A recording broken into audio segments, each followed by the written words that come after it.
o caso Bolsonaro no STF e o labirinto de contradições de Cristiano Zanin.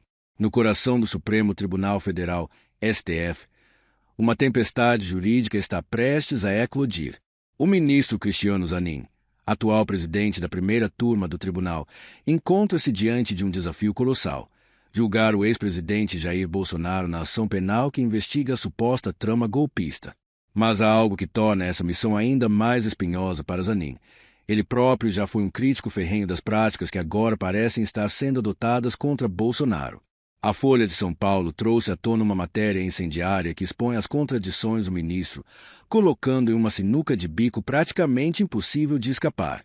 Uma das principais críticas que Zanin fez durante sua atuação como advogado de Lula na Operação Lava Jato foi justamente a pressa com que os processos eram conduzidos. Ele argumentava que a velocidade na tramitação dos casos comprometia o direito ao contraditório e à ampla defesa. Agora, porém, o cenário é diferente. No caso Bolsonaro, há uma clara intenção de concluir o julgamento ainda este ano, antes das eleições presidenciais de 2026. Essa pressa, admitida abertamente por ministros do STF, contrasta frontalmente com a postura que Zanin defendeu no passado. Zanin sempre afirmou que a Lava Jato violava princípios fundamentais ao acelerar processos. Contudo, dados do Ministério Público Federal mostram que o caso Lula não foi tratado com rapidez excepcional. Na verdade, o tempo médio de tramitação dos processos de Lula até a condenação foi superior ao de outros casos da operação. Já no caso Bolsonaro, a celeridade é gritante. Enquanto Lula levou mais de um ano para ser julgado e condenado em primeira e segunda instâncias, Bolsonaro enfrentará seu julgamento no Supremo, onde os processos geralmente demoram anos, em cerca de 6 meses. Um contraste que não passa despercebido. Outro ponto que complica a posição de Zanin é a questão do foro privilegiado. Durante sua defesa de Lula, ele criticou duramente o fato de o processo do petista tramitarem na 13ª Vara Federal de Curitiba, sob a jurisdição de Sérgio Moro. Para Zanin, aquele era um foro indevido, criado artificialmente para perseguir Lula. Hoje, no entanto, ninguém denunciado na trama golpista possui foro privilegiado, mas todos estão sendo julgados pelo STF, um tribunal que, tecnicamente, não teria competência para analisar esses casos. Essa nulidade é evidente. Além disso, a animosidade pública entre Alexandre de Moraes e Bolsonaro é inegável. Enquanto Zanin questionava a parcialidade de Moro em relação a Lula, hoje ele se vê obrigado a lidar com um cenário ainda mais hostil. Moraes, que é vítima do suposto plano de assassinato atribuído à trama golpista, dificilmente poderia ser considerado imparcial.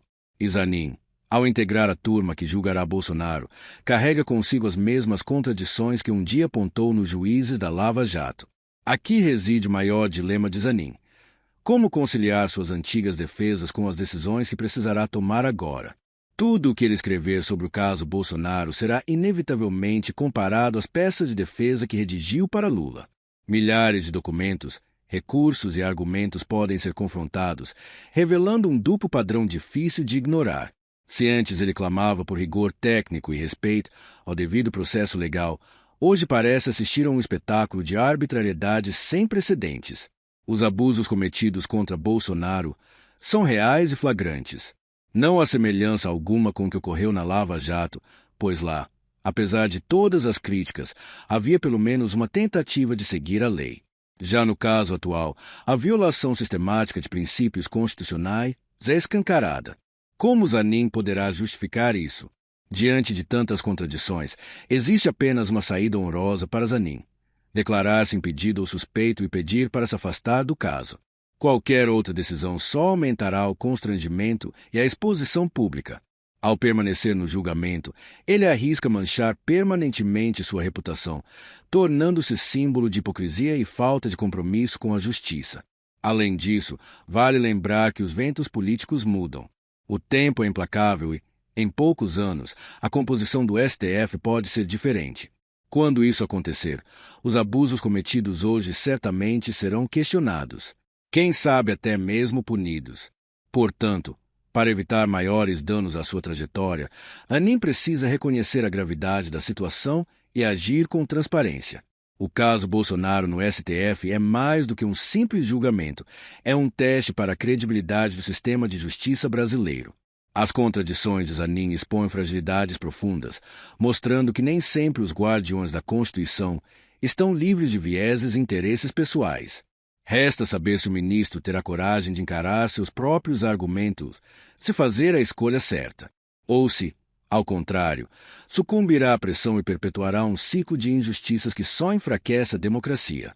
E você, o que acha dessa situação? Compartilhe sua opinião nos comentários e continue acompanhando análises como esta para entender melhor os bastidores da política e do direito no Brasil.